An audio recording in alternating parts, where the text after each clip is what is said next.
Ozili Podcast, encore un autre numéro. Aujourd'hui, nous allons parler association, vie associative.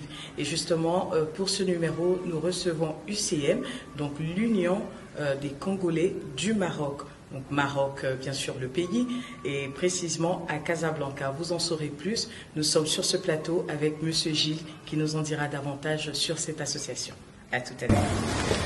Monsieur Gilles, bonsoir. Bonsoir. Bienvenue à Ozili Podcast. Quel plaisir de vous avoir sur notre plateau. Pareil. Et justement, nos auditeurs ont envie et ont hâte de savoir qui êtes-vous, Monsieur Gilles. Qui je suis? C'est une très bonne question. Je m'appelle Gilles Sindila Carvorel. Je suis d'origine congolaise, de la République du Congo, à ne pas confondre avec la RDC qui est le pays frère d'en face. Alors je suis installé au Maroc depuis 22 ans maintenant, donc depuis 2004, et je suis entrepreneur. Je suis dans le marketing digital, je suis expert, consultant, formateur en marketing digital, et j'ai lancé toutes mes entreprises ici au Maroc au fil des 15 dernières années. Waouh, 15 ans déjà? Ouais, 15 ans déjà, ça passe très vite. Mais je suis aussi président de l'association UCM, qui est donc l'Union des Congolais du Maroc. En off, tout à l'heure, j'étais en train de dire Union congolaise du Maroc, mais donc c'est Union des Congolais du Maroc. Et c'est bien précis. Et justement, depuis combien de temps existe cette association? Alors, ce qu'il faut savoir, c'est que c'est une question un peu complexe. La réponse est un peu complexe. D'accord. Parce que le passé associatif de la communauté congolaise au Maroc est plutôt mitigé. Très bien. Il y a eu plusieurs associations, chacune ayant porté son nom. Donc plusieurs associations congolaises qui ont existé, bien sûr, avant UCM. Exactement. Qui ont existé avant UCM. Il y en avait même une qui est la plus ancienne, qui s'appelait l'ACOREM, qui a existé avant même que l'ambassade du Congo au Maroc n'existe. Donc c'est une association qui existait au milieu des années 90 et qui a fait son temps. Il y a eu la ESCOM, il y a eu plusieurs associations. Très bien. Et aujourd'hui, l'UCM est venu pour, si vous voulez, se baser sur tous les acquis qu'il y a eu au fil de ces dernières années et créer quelque chose de nouveau, d'une certaine manière. Tirer parti de toute l'expérience que l'on avait et des erreurs aussi, bien évidemment, qu'on a eues dans notre passé associatif. Et officiellement, le lancement de l'UCM a eu lieu l'année dernière, le 12 juillet 2025. Très bien. Ce qu'il faut savoir, c'est que ça n'a pas toujours été facile, parce que avant ce lancement, il y a eu une période de 3 ans durant lesquelles il y a eu un comité on peut appeler ça des sages, mais en fait c'est des leaders d'opinion de la communauté. Les anciens. Les anciens, exactement.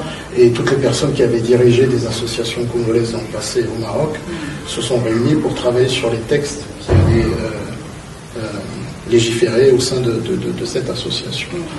Donc ça a pris 3 ans, et au terme de ces 3 ans, avec bien évidemment le regard bienveillant de l'ambassade de la République du Congo au Maroc, les textes ont été validés en début d'année 2025. Une copie a été adressée à l'ambassade, et suite à cela, il y a eu une assemblée générale qui a été organisée à Rabat le 12 juillet 2025, qui a réuni une centaine de Congolais qui venaient des différentes villes du Maroc, qui sont donc venus pour débattre des textes. Il y a eu quelques amendements, et bien évidemment, il y a eu les élections des membres du bureau et du président de l'association. Très bien. Donc voilà en gros comment est né l'UCM. Donc je rappelle que vous êtes le président de l'UCM, donc Union des Congolais du Maroc. Alors, est-ce que ce sont les deux Congos, j'ai envie de demander? Alors, non, c'est la République du Congo uniquement, même si c'est vrai que sur certaines activités, on collabore avec l'autre association sœur, qui est donc l'association de la communauté congolaise au Maroc. D'accord. Donc dont je connais très bien le président qui a été élu il y a deux ou 3 mois à peu près. Très bien. Qui a été élu, mais c'est vraiment c'est 2 pays différents, donc 2 communautés différentes. 2 communautés différentes, donc on est sur du pur Congo déjà. Oui. Lequel des Congos? C'est la République du Congo. C'est vrai que facilement les gens disent Congo-Brazza, sauf que ça ne plaît pas, cette appellation ne plaît pas à une partie de nos frères. Et c'est important de le souligner. C'est pour ça que je préfère dire République du Congo. Voilà. Alors, donc, ce qui veut dire que l'UCM présente en son sein un bureau. Voilà. Oui. Vous êtes bien organisé. Donc, un bureau, est-ce qu'il y a un vice-président? Oui. Comment est-ce que vous fonctionnez? Ce qu'il faut savoir par rapport à cette question, c'est que l'association est dirigée par quatre instances. Oui. La première instance est le bureau national, avec le président et les différents secrétaires du bureau qui ont été élus en assemblée générale. D'accord.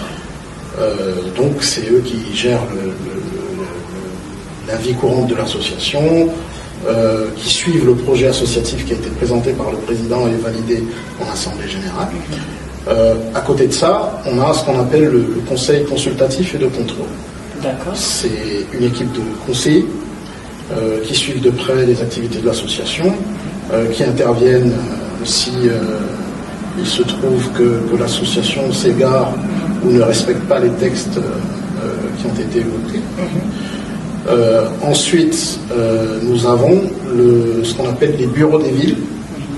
En fait, c'est des représentations que l'on a dans chacune des villes du Maroc. D'ailleurs, ça a été un gros travail d'avancer sur cette structuration. On a pu organiser des mini-assemblées générales dans les différentes villes, ce qui fait qu'aujourd'hui on a un bureau UCM à Rabat, à Marrakech, à Tanger, à Fès et à Meknès. C'est déjà pas mal. C'est excellent parce que ça nous a pris 1 an quand même de faire les choses correctement, surtout que il y avait une bonne partie de la communauté congolaise qui ne croyait plus trop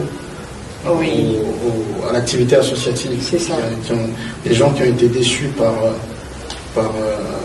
notre passé associatif. Certains fonctionnements, des fausses promesses, etc. Donc il fallait regagner cette confiance. Ça n'a pas été facile. Mais aujourd'hui, on a ces différents bureaux des villes qui sont organisés, qui sont semi-autonomes, on va dire. Donc il y a un président dans chaque ville avec son bureau et qui organise leurs activités. Bien évidemment, toutes les activités doivent être validées par le bureau national parce que nous sommes une association légalement reconnue au Maroc. C'est-à-dire que... Ça, c'est important de le souligner. C'est important de le souligner. On a un récépissé et tout. Et donc, du coup, on ne peut pas se permettre de faire n'importe quoi. C'est pour ça qu'on a besoin de valider toutes les activités de l'association pour s'assurer qu'elles rentrent dans le cadre de ce que nous faisons. Et la quatrième instance, c'est l'Assemblée générale qui est ce qu'on appelle l'instance suprême de l'association. C'est l'organe suprême de l'association, c'est l'Assemblée générale qui décide de tout, qui a tous les pouvoirs en fait. C'est l'Assemblée générale qui peut décider demain que le président n'est plus président, même s'il avait un mandat de 4 ans, de 2 ans. Et justement, le mandat, il va jusqu'à combien d'années? Alors, justement, sur les textes qu'on avait prévus initialement, c'était 2 ans renouvelables. Sauf que pendant l'Assemblée générale, la majorité a préféré que ce soit 4 ans. Donc les textes ont été modifiés, séance tenante pendant l'Assemblée générale, et pour l'instant, c'est 4 ans. Mais vu déjà tout l'effort et tout le travail que ça demande, je ne suis pas certain de tenir pendant 4 ans. C'est la question que je voulais poser. Est-ce que vous allez tenir 4 ans? Je suis pas certain. Parce que justement, généralement, quand on dit 4 ans, c'est peut-être 4 ans renouvelables. Donc, ça demande énormément d'implication, beaucoup de temps, d'énergie. Et bon, c'est un beau challenge pour l'instant. On est à fond dedans et on verra comment ça évolue. Mais après, vous avez la possibilité de déléguer. Oui, c'est pour ça que justement, au-delà des membres du bureau national, qui ont chacun une tâche en fonction de leur département, c'est-à-dire qu'il y a le secrétaire général déjà qui gère la plupart des affaires courantes, mais on a aussi un secrétaire aux affaires académiques, il y en a un autre aux affaires sociales, au sport, à la culture, à la trésorerie, etc. Mais déjà, moi, je trouvais que c'était pas suffisant et j'ai dû, dès le départ, m'entourer d'une équipe de conseillers. C'est des conseillers du président. Oui, c'est important. Voilà, et c'est pas des conseillers officiels parce que ça n'existe pas dans le texte. Très bien. Mais j'avais besoin de m'entourer de ces personnes, de ces 3 personnes qui sont sages. Je leur ai dit très honnêtement que j'avais besoin de leur conseils. Qui donnent un peu des idées, qui vous permettent de bien fonctionner, mieux vous organiser. Oui. Et chaque fois que j'ai des décisions majeures à prendre, généralement j'en discute avec eux. Parce que je suis un être humain, je peux me tromper. Oui. Donc je préfère avoir des avis, même quand ils ne sont pas d'accord. Et d'ailleurs, je leur dis tout le temps, quand vous n'êtes pas d'accord, moi je suis content. Parce que quand les avis divergent, ça veut dire qu'ils sont impliqués. Ça veut dire qu'ils sont impliqués, qu'ils ont réfléchi et qu'ils ont un avis. C'est ça. Si je voulais juste que ce soit mon avis qui soit appliqué, je n'aurais pas pris de conseil. N'est-ce pas? Donc je me suis entouré de ces conseillers. Et donc effectivement, ça permet d'alléger un peu, de se répartir les tâches. Et puis on a le bureau national, où même chaque secrétaire a un adjoint qui l'aide, et bien évidemment les bureaux des villes aussi. C'est-à-dire qu'on a, par exemple sur WhatsApp, on a un groupe qui s'appelle le bureau élargi. D'accord. C'est un groupe de 27 personnes. Wow. Et en fait ces personnes, c'est le bureau national, plus les conseillers, plus les représentants des villes. Très bien. Ça nous permet de faire circuler les informations assez facilement quand il y a des situations qui arrivent. Au niveau national, c'est assez simple d'intervenir. Et justement, ça me donne envie de poser cette question. Comment est-ce que vous recrutez cette communauté congolaise-là? Comment se passe le recrutement? Comment vous fonctionnez pour les réunir, les rassembler? Comment ça se passe concrètement? Alors, ça, j'ai envie de dire que c'est un challenge permanent. Oui. J'imagine. Oui, c'est vraiment un challenge permanent parce qu'on est quasiment parti de zéro. Que personne ne croyait en ce projet. Ce qu'il faut savoir, avant que je vous explique comment on fait, c'est que selon nos textes, il y a 2 types de membres dans l'association. Il y a ce qu'on appelle les adhérents de façon globale. C'est des personnes de nationalité congolaise qui croient en la vision de l'association qui est de rassembler la communauté congolaise, de construire une communauté forte et unie au Maroc. Et on a un deuxième statut, donc un deuxième type de membres, on appelle les membres actifs. Les membres actifs sont des personnes qui ont leur carte de membre et qui cotisent. Qui cotisent mensuellement à hauteur de 20 dirhams. Très bien. Donc c'est deux statuts totalement différents. Au départ, quand on s'est lancé, on s'est dit, on a lancé une opération qu'on a appelée les descentes communautaires. En quoi ça consistait? Premièrement, à aller dans tous les quartiers, dans toutes les villes, à la rencontre de la communauté pour écouter les problématiques qu'ils rencontrent, pour leur parler du projet UCM, de la vision de l'association, de ce que nous voulons faire, et pourquoi nous avions besoin de leur implication, de leur engagement, etc. Donc ça nous a permis d'écouter un peu partout. C'est ça. Déjà, ça a fait plaisir à bon nombre de personnes de voir que l'association faisait un pas vers eux. Ça nous a permis ensuite de penser à des solutions adaptées. Donc déjà, le fait d'être présent, ne serait-ce que sur le plan social d'abord, pour ne parler que de celui-là dans un premier temps, ça nous a permis de redonner une certaine foi, si tu veux, en l'association, une certaine confiance, et ça a fait que les gens ont commencé à adhérer de façon naturelle. Aujourd'hui, on a une communauté qui est très large sur WhatsApp. C'est à peu près combien de personnes? On va vers les 2000 personnes. Magnifique. En sachant que la plupart, bon, c'est vrai qu'il y a des petits malins qui évitent le site, mais sinon, généralement, pour rejoindre la communauté, il faut passer par le site internet de l'association. Il y a un petit formulaire d'adhésion à renseigner pour qu'on sache qui vous êtes, qu'est-ce que vous faites, etc. C'est extrêmement important. Ça nous permet aussi, d'une certaine manière, de recenser la communauté au Maroc. Donc, ça fait que sur cette communauté WhatsApp, on a une bonne dizaine de groupes WhatsApp qui sont sur la communauté. Chacun de ces groupes a son utilité. Par exemple, au Maroc, si vous allez sur Facebook, il y a un groupe populaire par exemple qui s'appelle Toutipass. Les gens vendent. Nous, on a notre Toutipass sur WhatsApp qui est dédié à la communauté congolaise. Donc c'est un groupe d'achat. Il y a plein de choses. Donc un peu un market. Oui, Juste oui, c'est une sorte de pour la marketplace. communauté congolaise. Exactement. Où les gens viennent vendre ou acheter des choses, ils passent leurs annonces de façon libre. Donc déjà, rien que pour ça, il y a eu beaucoup de monde qui est arrivé dessus. On a un groupe général qui là rassemble vraiment tout le monde. Donc, les discussions, ça part un peu dans tous les sens, mais on a une équipe de modération bien sûr, qui cadre. On a une charte en plus qui a été partagée, donc on essaie de cadrer tout ça. On a un groupe pour les professionnels congolais au Maroc, les travailleurs, les entrepreneurs, les commerçants, etc.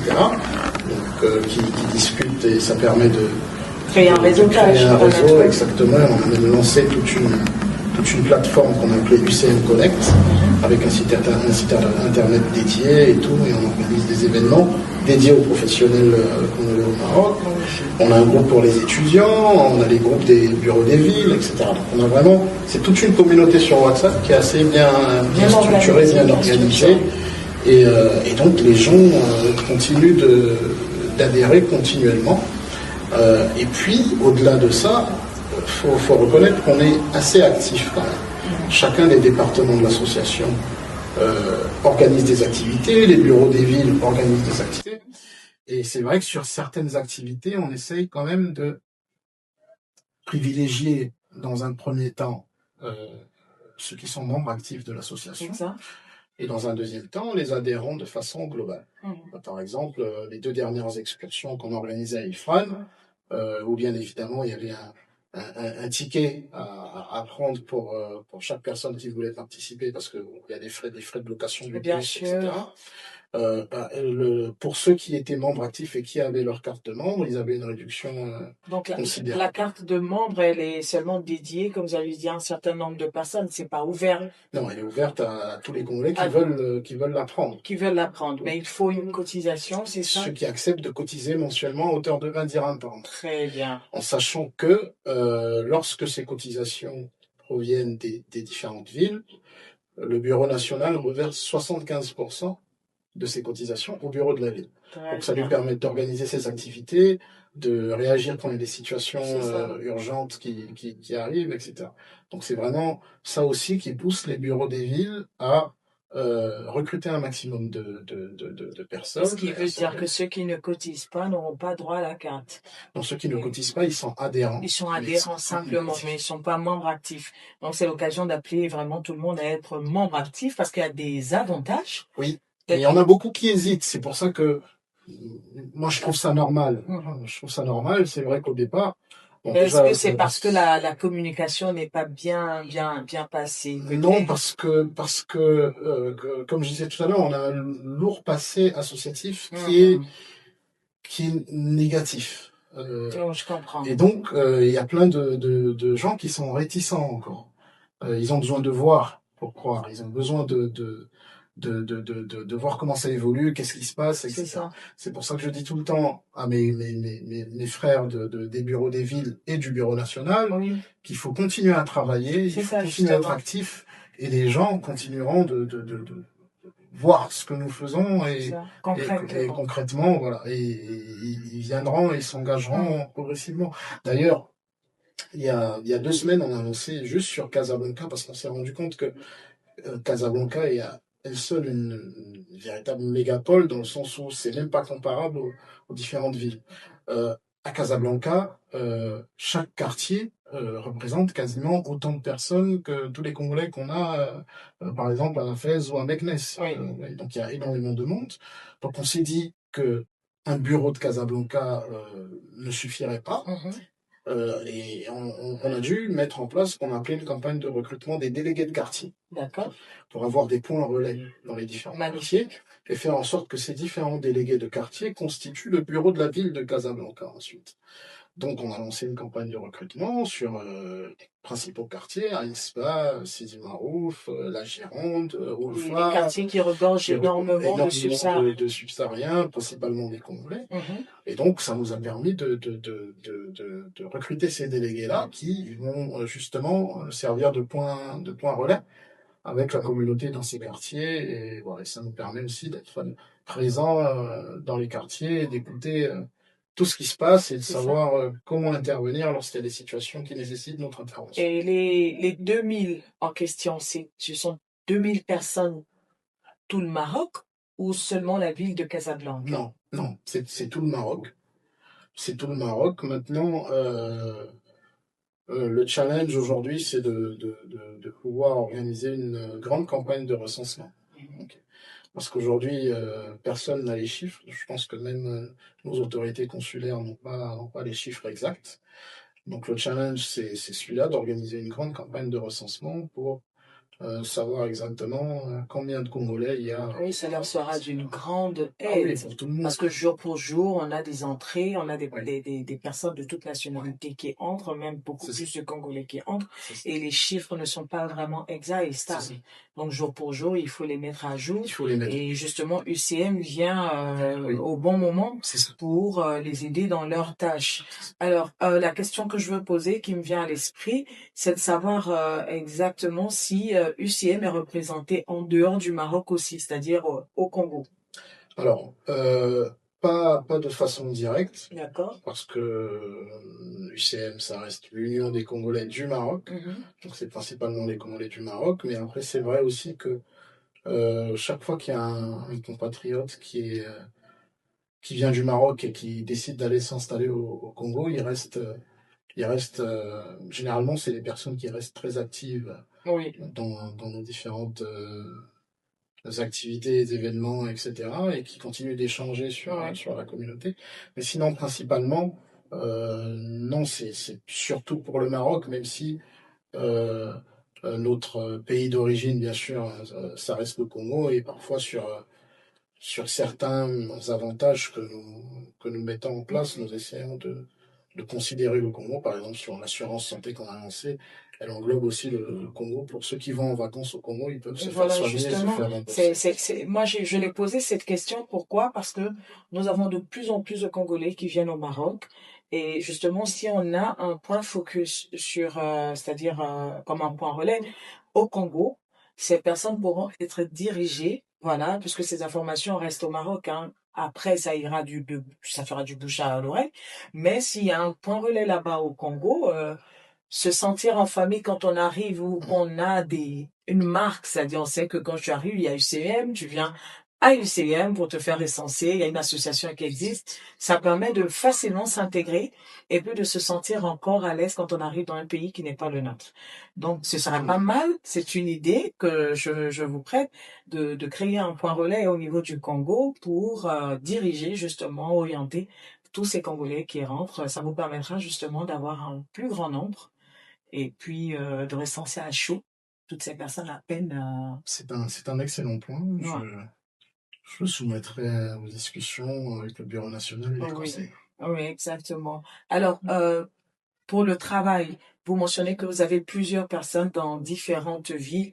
Les informations vous sont relayées comment? Via une plateforme, un Facebook, un TikTok, WhatsApp, vous avez mentionné, il n'y a pas que WhatsApp sûrement. Est-ce que vous avez un site, voilà, web où on pourrait... Oui, alors, oui, on a un site web qui a été lancé depuis le mois de juillet 2025, donc juste après l'Assemblée générale. Ça a été l'un des premiers projets sur lesquels on a travaillé. On a un site web qui est donc ucmaroc.com. À côté de la plateforme, on a d'autres sites web qui sont dédiés à d'autres plateformes, comme UCM Connect pour les professionnels, c'est sur un autre site web. On a un autre site qui s'appelle Start UCM, qui est un autre projet. Ça, c'est un projet de microfinancement pour les adhérents de l'association. Mais sinon, le site web principal, c'est ucmaroc.com.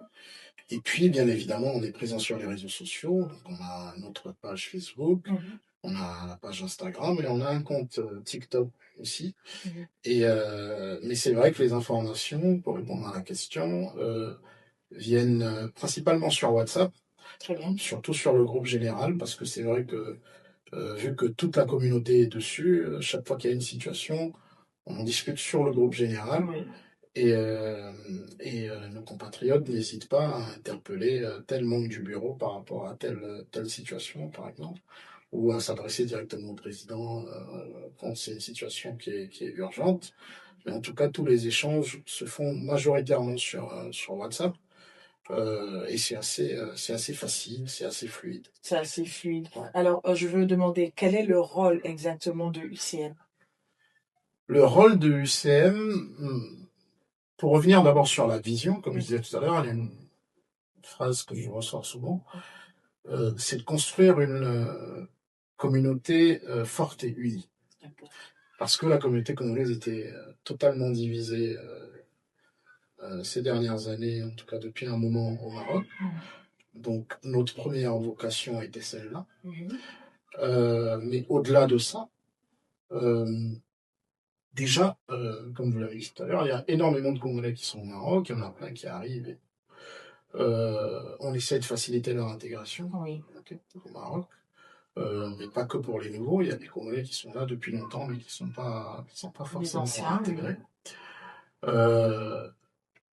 Ce n'est pas pour rien aussi qu'on a divisé les différents chantiers en fonction des différents départements, parce que rien que le chantier professionnel, c'est à lui tout seul, j'ai envie de dire, ça pourrait même faire l'objet d'une association à part entière. Oui. J'irai pas jusqu'à dire qu'on va créer un lobby des Congolais ou chambre congolaise du commerce au Maroc. Ça, c'est peut-être un vœu. Ce qui n'est pas impossible. Hein. C'est pas impossible, effectivement, mais l'idée, c'est d'avoir les prémices de cela, de pouvoir déjà construire un réseau de professionnels qui seraient soudés. Moi, je découvre tout le temps au sein de l'association des gens qui font des activités totalement diversifiées. Oui. On a l'impression qu'il n'y a que le métier de call center au Maroc. Exactement. Au final, moi je vois dans la communauté, on a des gens dans le BTP, on a des gens dans un peu tout. Dans tous les domaines, dans tous les secteurs, même on a des banquiers. C'est ça. On a des banquiers, on a un peu de tout. On a des avocats, on a des comptables, on a des. Oui. Donc c'est pour ça que généralement, quand il y a quelqu'un qui recherche un prestataire ou un partenaire par rapport à une activité spécifique, on essaye d'abord de regarder au sein de la communauté pour voir si il pourrait y avoir quelqu'un qui pourrait répondre à ce besoin. Très bien. L'idée, c'est de nouer ce réseau-là. Vous avez le département estudiantin qui accueille les étudiants, qui les oriente. Nous avons, par exemple, commencé à signer toute une série de conventions avec des écoles qui nous permettent d'avoir des abattements de 30 à 40% sur les frais de scolarité et les frais d'inscription dans ces écoles pour les ressortissants de la communauté congolaise. Et puis, au-delà de ça, il y a tous les projets majeurs de l'association qui ont été lancés, qui sont en cours. Très bien. Alors justement, à cet effet, on a échangé beaucoup plus sur UCM, l'Union des Congolais du Maroc, et nous avons parlé du rôle de l'UCM. Justement, le président Gilles nous a donné beaucoup plus de détails là-dessus, et je pense que vous avez aussi une question pour lui. Oui. En fait, je crois que l'idée est très bonne. En tout cas, le travail que notre président fait est très, très, très important. Mais ma question, c'est voir si c'est que la majorité absolue n'existe pas. Est-ce que quand même la majorité des Congolais qui sont sur ce territoire adhèrent à ces idées, adhèrent à cette association? Alors, oui, c'est une bonne question. Ce qu'il faut savoir, c'est que comme je le disais tout à l'heure, on est parti quasiment de zéro à la base parce que plus personne ne croyait à la vie associative dans la communauté congolaise. Lorsque l'association a été lancée, les premiers retours que l'on avait des gens que l'on rencontrait au sein de la communauté, c'était encore une énième association, toutes les anciennes associations ont échoué, machin, vous allez juste vous servir de nous, etc. Et donc nous on essayait d'être concrets vis-à-vis de ses frères et de ses sœurs que l'on rencontrait. Et au départ, je me rappelle que lorsqu'on a organisé l'Assemblée Générale l'année dernière, il y avait, comme je disais, une centaine de personnes, mais sur le groupe WhatsApp, sur la communauté, il y avait, je pense, 140 personnes à peu près. Et aujourd'hui, comme je le disais tantôt, on va vers un peu plus de 2000 membres sur la communauté WhatsApp, sans compter ceux qui sont inscrits aussi sur le site sans être forcément sur la communauté WhatsApp. Et si justement on a cet afflux massif de compatriotes qui nous rejoignent, c'est parce que justement notre travail parle pour nous. C'est ça. Sinon ils ne viendraient pas. Pareil pour les membres actifs, parce que j'expliquais tout à l'heure que on a deux catégories de membres, les adhérents qui croient en la vision de l'association et les membres actifs qui cotisent mensuellement. C'est vrai qu'on était un peu réticents au départ à lancer cette campagne de recrutement des membres actifs. C'est pour ça qu'au final on l'a lancé en fin d'année de 2025, justement, parce qu'on voulait d'abord prendre le temps de faire les choses correctement, structurer l'association, etc. Et finalement, on a lancé, et les gens continuent d'adhérer, de s'inscrire, de prendre leur carte et de payer mensuellement leur cotisation pour l'association, parce qu'ils voient justement que ce que nous faisons est concret. Et donc, ça, c'est encourageant pour nous et pour tout le monde. Nous avons organisé le 28 février dernier une autre assemblée qui était notre assemblée générale ordinaire, où on est venu présenter donc le bilan de l'année 2025 avec les chiffres, etc. Et donc la communauté était extrêmement satisfaite de tout ce qui avait été fait. Ils ont validé le plan d'action 2026. C'est pour ça que je dis, il y a encore de belles choses à faire, mais de façon globale, si je dois vous donner un chiffre justement, c'est que mensuellement, on a, je dirais à peu près entre 150 et 200 personnes qui nous rejoignent, en plus, mensuellement. Ça, c'est en sachant qu'on n'a pas encore lancé de campagne de recensement, on n'a pas encore... Ça se fait naturellement. Ça se fait naturellement. Ce qui veut dire que même les 2000 c'est plus 2000, ça sera beaucoup plus si on met les chiffres à jour. Ça va très vite. Ça va très vite. Aujourd'hui, nous sommes la seule association congolaise qui est reconnue légalement. C'est vrai que il existe aussi dans certains quartiers, surtout à Casablanca, des petites mutuelles, c'est-à-dire que les gens se sont organisés entre eux, soit pour gérer des cas sociaux urgents, soit pour organiser des matchs de foot. Donc chaque collectif de quartier, si vous voulez, a son but, mais l'UCM ne vient pas pour faire disparaître ces organisations sectorielles. On vient plutôt pour être un pont entre la communauté congolaise dans les différentes villes, à l'échelle nationale. Et comme je le dis souvent aux différentes villes et même dans les quartiers, le fait que l'on soit une association reconnue permet de faire profiter de ce récépissé-là à tout le monde. C'est-à-dire que si on a des Congolais qui sont à la Gironde, par exemple, à Casablanca, et qui veulent organiser un événement, qui ont besoin d'une salle, ils peuvent faire la demande au nom de l'association qui est reconnue, et ils auront la salle. Tant que, s'ils adhèrent, bien sûr. S'ils sont adhérents. Et tant que l'événement qui est prévu n'est pas un événement bizarre ou douteux. C'est pour ça qu'on doit toujours valider toutes les actions qui doivent être faites. Donc voilà, c'est progressivement, on y arrive parce qu'on part de zéro. Et donc c'est comme ça qu'on essaie de construire cette communauté forte et unie. Merci beaucoup. En tout cas, c'est vraiment très clair et je pense qu'il y a encore une autre question, notre conseiller. C'est un sujet assez intéressant et justement, à vous entendre, ça suscite des questions parce qu'on en a connu les associations qui commencent, qui n'achèvent pas le travail entamé et voir que seulement au bout d'une année, c'est ça, pratiquement presque, 2025 à 2026, même pas. Et vous y arrivez à réunir plus de 2000 Congolais. Ça veut dire qu'il y a un travail qui est fait. Et justement, notre conseiller a une question encore. Oui, j'ai une question aussi parce que votre exemple, votre modèle vraiment est une école pour les autres communautés. Parce qu'au Maroc, il n'y a pas seulement la communauté congolaise. Oui. Il y a beaucoup de communautés, surtout la grande communauté ivoirienne qui existe ici. Oui. Donc, à la vue de toutes ces difficultés que ces autres communautés ont, pouvoir s'organiser en association comme la vôtre, je veux savoir si à votre niveau, vous ne trouvez pas la difficulté. C'est-à-dire des associations qui s'opposent, qui vous challengent ou alors qui vous combattent, si je peux dire, en guillemets. Voilà. Et si vous rencontrez, vous avez réussi à surmonter toutes ces différentes difficultés. C'est aussi vraiment que je peux aider les autres communautés dans ce que vous avez dit. D'accord. Alors, avant de répondre à cette question, il faut que j'explique d'abord quel était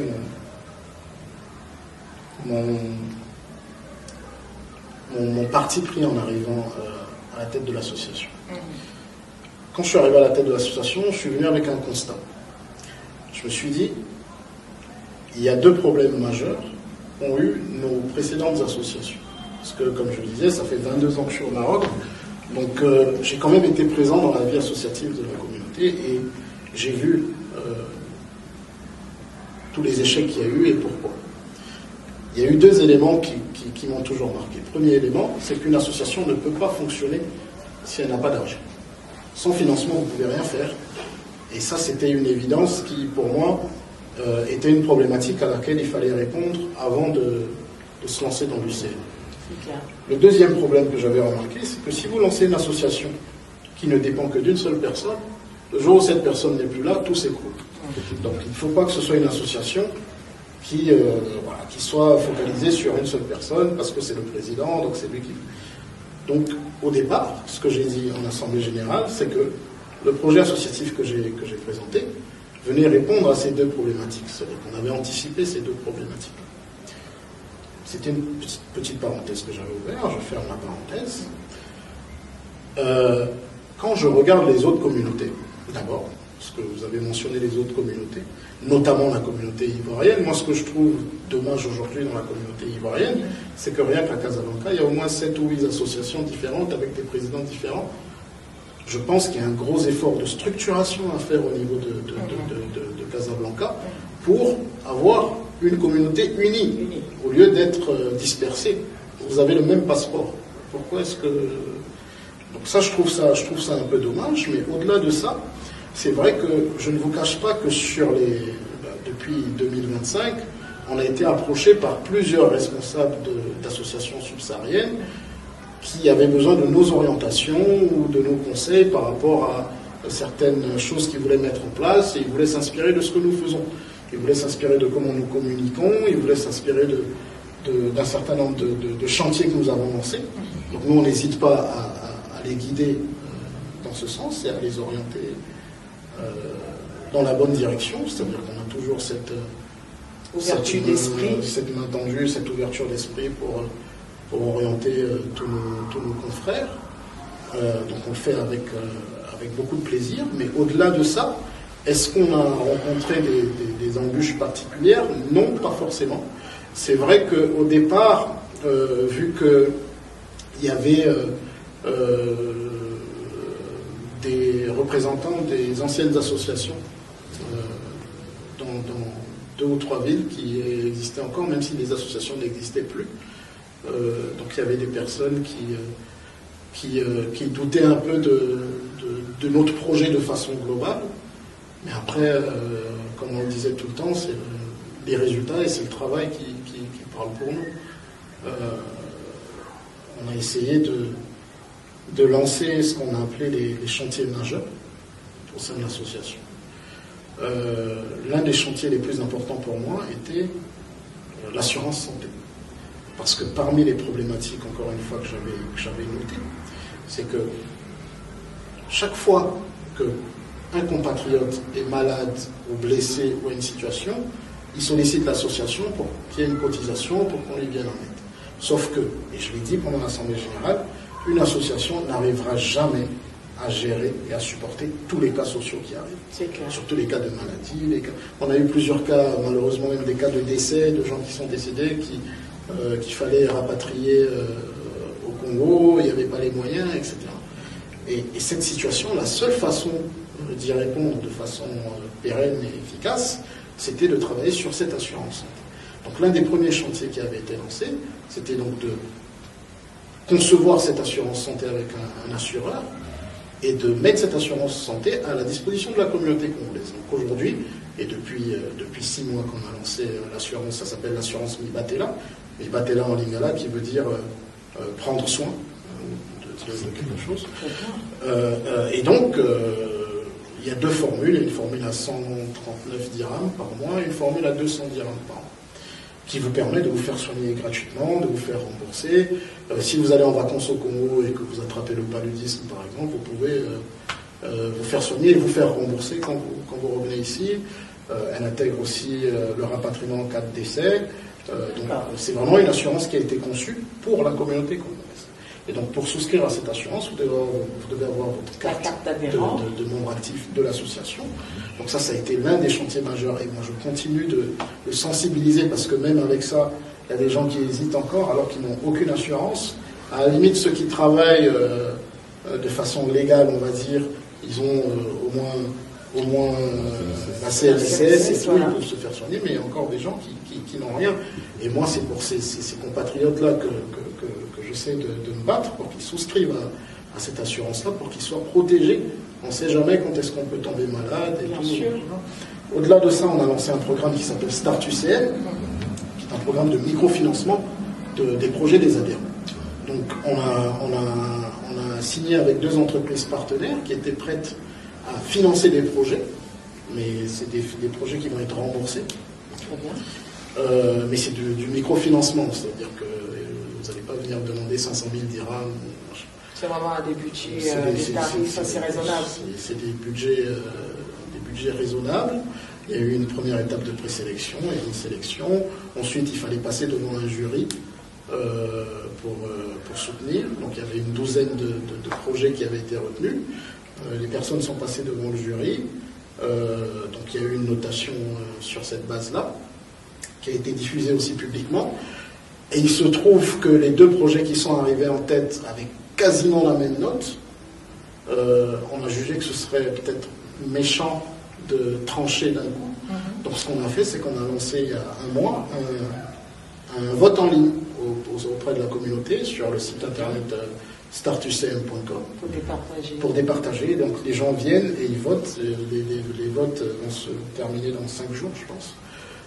Et donc les gens votent pour le projet gagnant. Il y a une présentation des 2 projets avec le budget qu'ils ont demandé, qu'est-ce que ça apporte en plus à la communauté, le délai de remboursement, etc. Mais le but, par exemple, de Start UCM, c'est de financer chaque année un projet d'un adhérent, chaque année. Mais au-delà de ça, on a lancé ce qu'on a appelé le FSA, qui est le Fonds de solidarité adhérent, qui est une caisse qui permet d'aider financièrement des compatriotes en difficulté. Et donc, on essaie d'être au maximum proactif pour la communauté. En tout cas, c'est assez intéressant tout ça. C'est une grosse machine extrêmement organisée et justement, ce serait dommage que les Congolais de la République du Congo n'y adhèrent pas. Il n'y a pas de raison. Parce que tout a été cité de sorte à ce que le Congolais de la République du Congo puisse bien sûr se sentir à l'aise et intégré sur ce territoire qui n'est pas le sien. Et est-ce que vous avez un mot à rajouter justement par rapport à cette association, cette organisation? Moi, je suis bluffée en tout cas. Hein. Il y a une petite question, mais moi, avant de poser ma question, j'ai dit aux Congolais que s'il ne veut pas intégrer, même si on change. Ah, on va changer de nationalité, on va être Congolais, on va venir. La nationalité de Congolais du Maroc et Congolais, et Ivoiriens de Ah ouais, c'était quoi la question? Le président, en fait, j'ai vu que vous êtes bien organisé, vous êtes bien structuré. Oui, ça faut le dire. Hein. De bons projets et c'est à féliciter. Maintenant, je veux savoir si vous êtes représenté sur Makassar ou alors vous ouvrez tout le territoire marocain. Alors oui, notre première mission a été de structurer la communauté sur toute l'étendue du territoire national. On a organisé des mini-assemblées générales dans les différentes villes pour que les communautés de ces villes puissent elles-mêmes élire leurs représentants. C'est-à-dire que ce n'est pas le bureau national qui va aller décider de qui va diriger à Rabat, qui va diriger à Marrakech.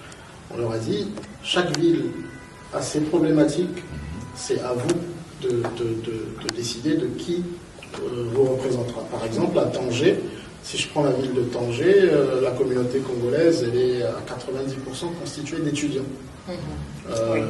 À Rabat, c'est beaucoup plus diversifié, il y a beaucoup de travailleurs, il y y a des médecins, il y a aussi quelques étudiants, mais c'est beaucoup plus diversifié. Exactement. À Meknès, c'est principalement des étudiants. Donc, chaque ville a ses problématiques. Donc, c'était important pour nous d'organiser ces assemblées générales par ville pour que les bureaux des différentes villes soient constitués. Donc, aujourd'hui, on a un bureau UCM à Rabat, à Meknès, à Fès, à Marrakech et à Tanger.